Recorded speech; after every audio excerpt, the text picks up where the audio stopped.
Hello, मैं Manoj Kumar, government college Kota, chemistry lecturer. आप coordination compound में प्राथमिक संयोजकता, द्वितीयक संयोजकता और संयोजक और सिद्धांत, जो वर्नर का सिद्धांत है, उसकी सफलता, प्रभावी परमाणु संख्या नियम जिसको बोलते हैं इफेक्टिव एटॉमिक नंबर रूल, आज हम उसके बारे में पढ़ेंगे।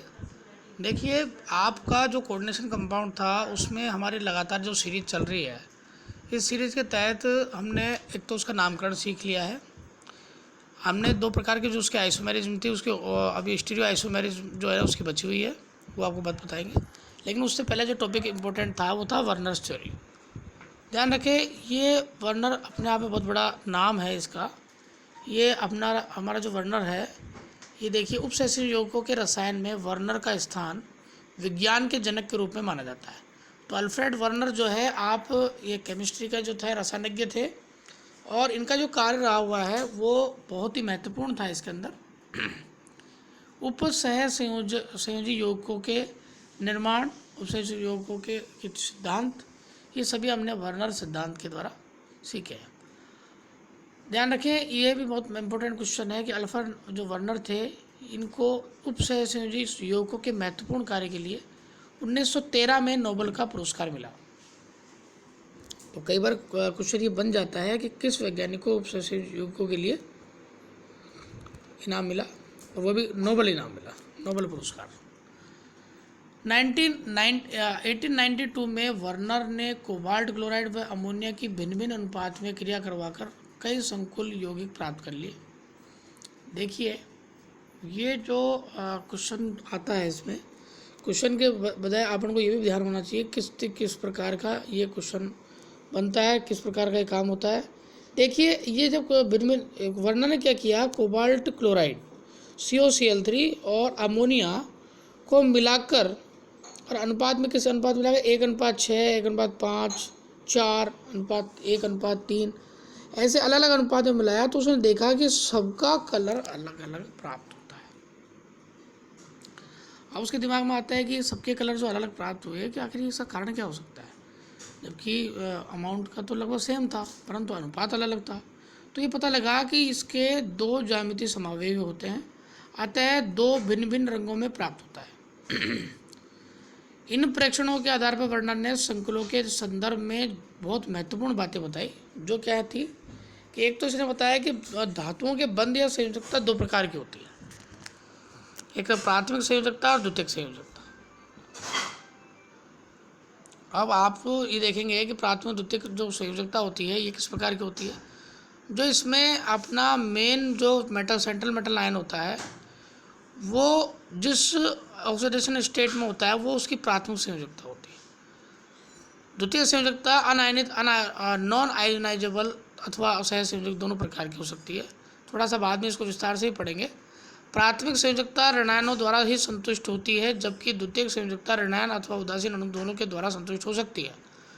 दैट इज़ द इम्पोर्टेंट ये सिद्धांत दिया गया है इसके द्वारा। किसी धातु के लिए द्वितीयक संयोजकता का मान निश्चित होता है। किसी धातु की प्राथमिक संयोजकता से केंद्रीय धातु परमाणु के ऑक्सीकरण अंक की जानकारी मिलती है। अब आप समझ चुके हैं कि प्राथमिक संयोजकता that means the central metal ion की ऑक्सीडेशन नंबर, और ये केवल बैलेंस होती है किसके द्वारा, ऋणायनों से ही संतुष्ट होती है। दो तीन बात इंपॉर्टेंट है। नेक्स्ट बात आती है, एक ऋणायन केंद्रीय धातु परमाणु की प्राथमिक अथवा द्वितीयक अथवा दोनों प्रकार की संयोजकता संतुष्ट कर सकते हैं। तो ऋणायन तो प्राथमिक और द्वितीयक दोनों संतुष्ट कर सकता है, परंतु सेकेंडरी जो संयोजकता होती है, सेकेंडरी जो वैलेंसी होती है, इसके लिए क्या होती है, ये नॉन आयोनाइजेबल होती है, तथा इसके हर चीज़ के इसके क्या है कि उदासीन और के द्वारा भी इसे संतुष्ट कर सकता है, ऋणायन के अलावा। देखिए, वर्नर ने जो ये आपका बनाया, ये इस तरह का अनुपात बनाया, तो इसका स्ट्रक्चर इस प्रकार आती है। इसमें जो डॉटेड रेखा बता रहे हैं, प्राथमिक संयोजकता व्यक्त करती है। अब देखिए, ये आयनिक रिएक्शन वर्नर सिद्धांत की पुष्टि के लिए ये पूछा जा सकता है कि प्रायोगिक सत्यापन करने के लिए वर्नर के सिद्धांत का आप उल्लेख कीजिए। तो इसमें ये आपका आएगा एक्सपेरिमेंटल वेरिफिकेशन। एक्सपेरिमेंटल वेरिफिकेशन में ध्यान रखो क्या आती है। अभी हम यहाँ इसको सीख लेते हैं। कोबाल्ट संकुलों में प्राथमिक संयोजकता से जुड़े परमाणु या समूह आयनिक प्रकृति के होते हैं, अतः ये आयनिक अभिक्रियाएं भी करते हैं। उपयुक्त कोबाल्ट संकुलों में पहला संकुल, ये इंपॉर्टेंट है, पहला पूछा जाता है कि कौन सा संकुल उसने निर्माण किया। तो सबसे प्रथम जो आपका बनता है वो उपसहसंयोजक यौगिकों में जो आदमी द्वारा निर्माण किया, मनुष्य द्वारा निर्माण किया गया, वो क्या है, COCl3.6NH3। ये जो आपका था, इसके अलावा ऑक्सीजन भी बना देता है। अब ये पूरा कंप्लीट जो बनता है 5 के हिसाब से 4 के लिए, और इस प्रकार ये सिंपल COCl3 3NH3। तो ये क्या होता है कि इन सब के अंदर ये आप स्वयं पढ़ सकते हैं कि इसमें क्या क्या बना और कैसे कैसे बना। बाकी इस सिद्धांत की पुष्टि के लिए एविडेंस होते हैं। देखिए, वर्नर के सिद्धांत की एक महत्वपूर्ण बात होती है कि उन्होंने संकुल या कॉम्प्लेक्स या उपसहसंयोजक जो आयन होते हैं अणु की निश्चित आकृति भी दी। उन्होंने कहा कि केंद्रीय धातु परमाणु जो होता है इस या आयन के चारों ओर समस्त लिगेंड एक निश्चित आकृति में व्यवस्थित होते हैं। वापस से इंपॉर्टेंट ध्यान पड़िए इस बात को। सेंट्रल मेटल आयन जो होता है ये आपको जैसे कोबाल्ट हो गया, तो कोबाल्ट के चारों तरफ सारे लिगेंड जो कि कौन से NH3 वाले हैं, NH3 6, तो ये क्या करते हैं, Cl2 Cl3 भी आएंगे इसके अंदर दूसरे वाले एग्जाम्पल में। तो ये दोनों प्रकार के होते हैं, निश्चित आकृति में व्यवस्थित होते हैं। इसी कारण से संयोजकता यौगिकों में त्रिविम समावेशता पाई जाती है। उपसहसंयोजक संख्या 6 वाले यौगिक जो होते हैं अष्टफलकीय संरचना में पाए जाते हैं, जबकि उपसहसंयोजक संख्या 4 वाले वर्ग यौगिक जो होते हैं वर्ग समतल या चतुष्फलकीय टेट्राहेड्रली अरेंज पाए जाते हैं। वर्नर सिद्धांत की उपसहसंयोजक यौगिकों के लिए आधारभूत सिद्धांत जो होता है उसी के लिए इसको क्या कहता है, the father of the coordination chemistry ये कहा जाता है। ध्यान से देखिए, आपके इस के अंदर जो PtCl4 6NH3 ये कॉम्प्लेक्स है। मॉडर्न फार्मूला इसका इस तरह लिखा जाएगा, PtNH3 इसका होल 6 और ब्रैकेट बंद करके Cl4, तो number of Cl minus ions precipitated. ध्यान रखें, जो क्लोरीन की संख्या है वही इसकी प्रेसिपिटेशन की संख्या है, लेकिन कौन सी वाली, जो बड़े ब्रैकेट के बाहर है, ना कि ब्रैकेट के अंदर। बिकॉज क्योंकि वही क्या करता है, क्लोराइड आयन का टेस्ट देता है जो ब्रैकेट से बाहर होता है। पूरे ब्रैकेट वाला जो अंदर होता है इसके तो अलग टेस्ट होते हैं, उसका अलग टेस्ट होता है। तो दोनों अलग अलग प्रकार के, हमने पहले ही पढ़ चुके, दोनों अलग अलग प्रकार का टेस्ट देते हैं। और टोटल आयन की संख्या देख लीजिए, अब उससे क्लियर हो जाएगा। एक तो खुद हो गया ब्रैकेट के अंदर वाला, और एक बाहर 4 जो होते हैं, वो टोटल मिला कितने हो गए, 5। इसमें 4 हो गए, इसमें 3 हो गए, इसमें 2 हो गए, इसमें किसी प्रकार का कोई भी नंबर ऑफ आयन्स नहीं मिलेगा, क्योंकि जब तक बाहर नेगेटिव आयन आएगा उस तभी अंदर की तरफ पॉजिटिव आयन उसका माना जाता है, या आएगा ही तभी तब बाहर नेगेटिव साइन होगा। Modern theory of complexes, central metal ion along with secondary valencies और ligands are written in square bracket and primary valencies outside the square bracket. ये स्क्वायर ब्रैकेट जो है इसके बाहर जो आती है वो आती है हमेशा primary valencies outside the square bracket. Clear, जो बड़ा ब्रैकेट है उसके बाहर जो वैलेंसी आएगी वो क्या लिखी जाएगी, इसकी प्राइमरी वैलेंसी। ध्यान रखें, central metal ion along with the secondary valencies और ligands are written in square brackets. तो समझ गए बात, ये जो सेकेंडरी वैलेंसी ये अलग है, और फर्स्ट वैलेंसी कौन सी होती है इसकी, जो बाहर आती है। महत्वपूर्ण बात क्या है, कोऑर्डिनेशन स्फीयर और इनर स्फीयर जिसको बोलते हैं वो क्या होता है, this is written in square bracket the constitutes the central metal ion along with ligands. Outer sphere or ionization sphere, this is written outside in the square bracket. In aqueous solution the groups of written outside the square bracket dissociate and are provided in the form of ions. Modern theory of complexes और electronic theory of complexes, जिसे Sidgwick और लोरी theory बोलते हैं, 1923। ठीक है, ये इसी को एंड मॉडिफाइड वर्नर्स थ्योरी। इसके बाद में वर्नर्स थ्योरी दी गई 1913 में। आपने पढ़ा था 1913 में वर्नर ने दिया था। वर्नर कब दिया था, 13 में सिद्धांत प्रस्तुत किया था। 1913 में उसको नोबेल पुरस्कार मिला। 1892 में वर्नर ने कोबाल्ट क्लोराइड व एमोनिया के विभिन्न अनुपातों में बढ़ाया। तो ध्यान रखें, ये जो मॉडर्न थ्योरी आती है वो कब आती है? जब इन्होंने इस चीज़ का निर्माण कर लिया। अब देखिए, हम कहाँ पढ़ रहे थे? हम यहाँ पढ़ रहे थे कि सिडविक और Lowry in 1923 developed this theory and modified Werner theory. ये सारे इंपॉर्टेंट पोर्शन है। फर्स्ट नंबर क्या है? According to Sidgwick the primary valency is regarded to the formed by transfer of electron and secondary valency is formed by the sharing of electron pair provided by the donor. बात समझ आप? जो primary valency होती है वो हमेशा कहाँ transfer of electron के द्वारा ही दर्शाई जाएगी। During formation of primary valency the metal loses electrons, thus the number of electrons decreases during primary valency formation. In the formation of secondary valency, the metal ion gains electrons pair for the formation of the coordination bond. This during the formation of secondary valency, total number of electrons associated with the metal ions increases. ध्यान रखिए, पढ़ने की बातें नहीं है, आप इसको समझते हुए चलें, आप इसको पॉइंट आउट करते चलें, इनको अलग से लिख लें। आप इसको आप 2 बार पढ़ेंगे तब आपको समझ में बैठेगा कि मैं क्या बोल रहा हूँ। The total number of electrons associated with the central metal ion in this complex may be equal to the nearby equal to atomic number of inert gas of the same period. This total number of electrons is called effective atomic number of the metal. अब आप ध्यान रखें, आपको एक formula यहाँ बताया जा रहा है जिसको आप बिल्कुल ध्यान से समझ के और रिएक्शन करेंगे। देखिए, ये आपका जो निकालने का तरीका, प्रभावी जो परमाणु संख्या निकालने जो तरीका होता है उसको ध्यान रखें। देखिए, यहाँ पे गौर करें आप, सूत्र वही है, आप उसको कैसे भी समझ सकते हैं। सबसे पहले आपको धातु का परमाणु क्रमांक लिखना है। धातु का परमाणु क्रमांक, एग्जाम्पल दे रखा है FeCO5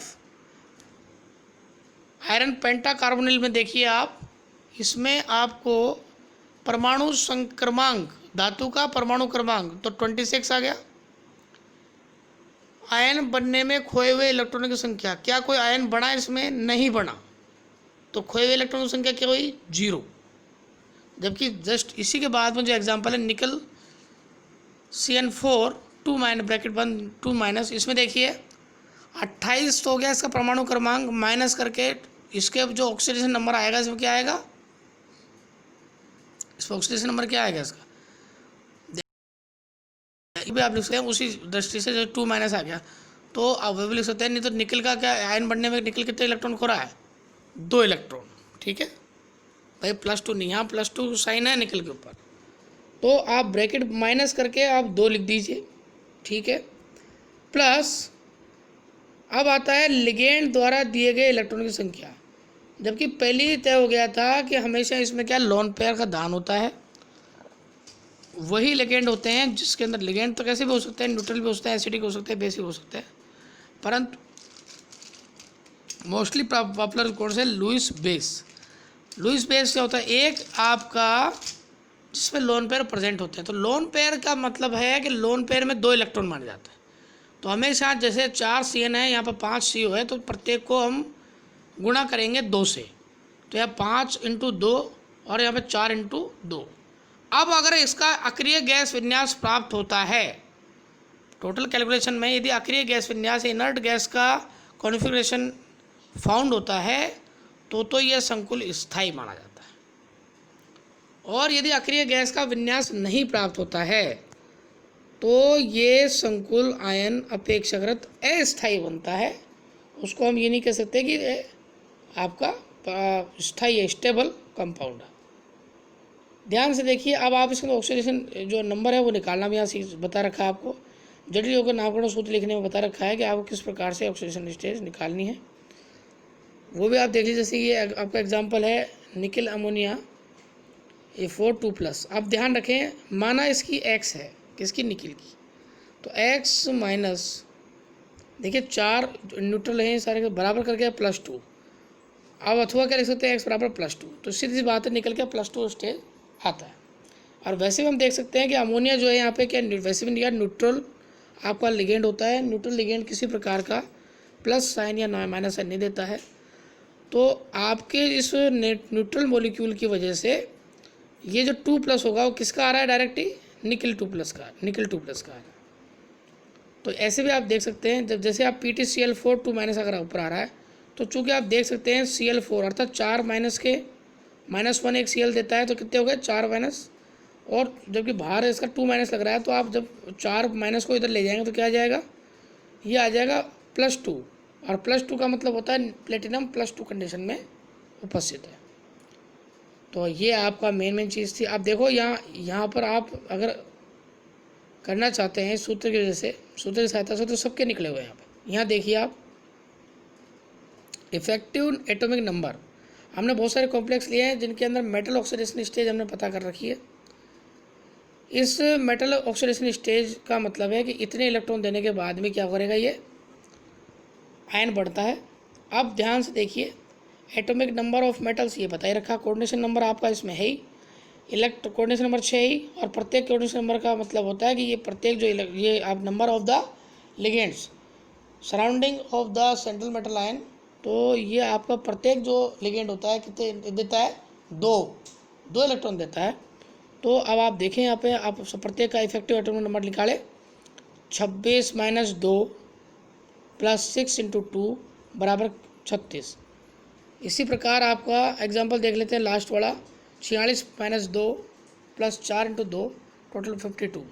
अब अक्रिय गैस विन्यास कौन कौन से होते हैं, ये तो 36 आए या 54 आए, 86 आए, ये सभी होते हैं। तो और वो सभी क्या होते हैं बेटा, वो होते हैं स्थायी वाले।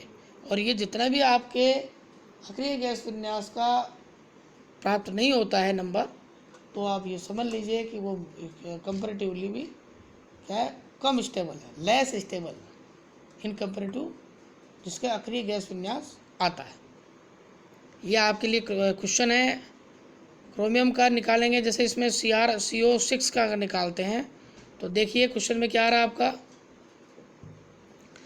आपके ये जो क्रोमियम है, क्रोमियम के बाद में Cr का जगह CO के तो अब 6 आ गए, 6 × 2, ठीक है। पहले आपने क्रोमियम का नाम लिया तो क्या आ जाएगा इसमें, क्रोमियम के अंदर इसमें आएगा 24, और किसी पर न्यूट्रल मॉलिक्यूल तो किसी प्रकार का कुछ गुणा नहीं होगा इससे। 24 के बाद में और 24 - 0 + 6 × 2 और 12 अगर जुड़ता है तो क्या प्राप्त होता है आपका, 36 प्राप्त होता है। दैट इज क्रिप्टॉन का अक्रिय गैस विन्यास, और ये क्या होता है, स्टेबल होता है। इसी पर दूसरा और तीसरा आप कर सकते हैं। क्वेश्चन नंबर 2 अगर बोल रहा है according to the rule of effective atomic number central atom queries, तो ध्यान रखें इनर्ट गैस कॉन्फिगरेशन, ये तो सीधी बात है, अभी आपने पढ़ा।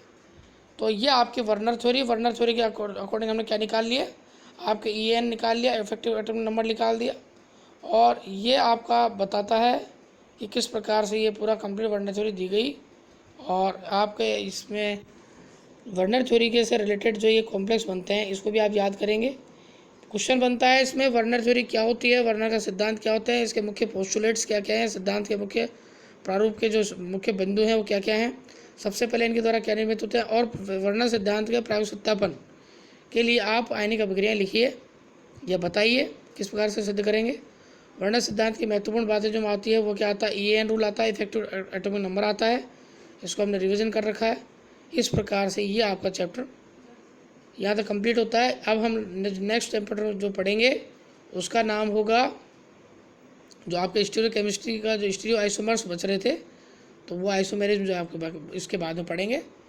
और तो उसके बाद में फिर आपके इस उपसंयोगों में टेट्राहेड्रल, स्क्वायर प्लेनर कॉम्प्लेक्स और ऑक्टाहेड्रल के अंदर जो आपको इलेक्ट्रॉन का आदान प्रदान होता है, या जिससे transition of the electrons d orbitals में पाए जाते हैं, तो इन प्रेजेंस ऑफ द प्रबल लिगेंड या कहते हैं आप स्ट्रॉन्ग लिगेंड, तो स्ट्रॉन्ग लिगेंड के हिसाब से क्या इस पर इफेक्ट आता है, दुर्बल लिगेंड के हिसाब से क्या इफेक्ट आता है, ये आपको बताया जाएगा। जब तक के लिए आप थैंक यू वेरी मच। अपने स्वास्थ्य का,